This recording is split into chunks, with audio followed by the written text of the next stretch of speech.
Mother Nature, she was thinking one day. Shout outs to evolution, shout out to Mother Nature, Miss Boba. No Mother Nature, she was thinking one day. All her life was dying and she had to find a way. She wanted life to change and she got a solution. Mother Nature went out, created evolution. Darwin wrote the book on the origin of species. It was written from his time on the Galapagos beaches. He sailed there on that HMS Beagle back in 1831 when he was barely legal. But he didn't publish the book because of his fears. It all called him heretic, so he waited for years. Unless he came up with a missing link, all the colleges and people would send him to a charade. The naysayers would say, you should have kept sailing on that mud. But you went crazy on that island, forgot what was what. Good thing somebody else was on the same track. Alfred Russel was studying the same crap. Yeah, up until this discovery, ignorance was bliss. Now they had evolution and went something like this. It's the Brian. Yo.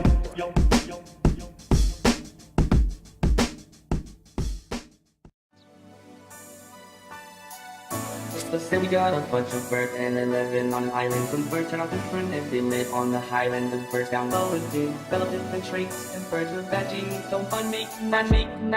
Let's say we got a bunch of birds and they're living on an island. Some birds turn out different if they live on the highland. The birds down low would develop different traits, and birds with bad genes don't find mate. Natural selection pushes the species along. Only the birds that evolve are sure to live long. If birds don't change, then they won't persist. This is the theory of survival of the fittest. It's genetic diversity. Increase when species mutate. If we don't know what that means, please allow me to narrate. This is when the DNA strand changes. This happens over time through sexual exchanges. Then that little trait travels through the generations, and evolution gets apparent all throughout the nation. Now teaching evolution would be a scientific crime. This will conclude our evolution rhyme.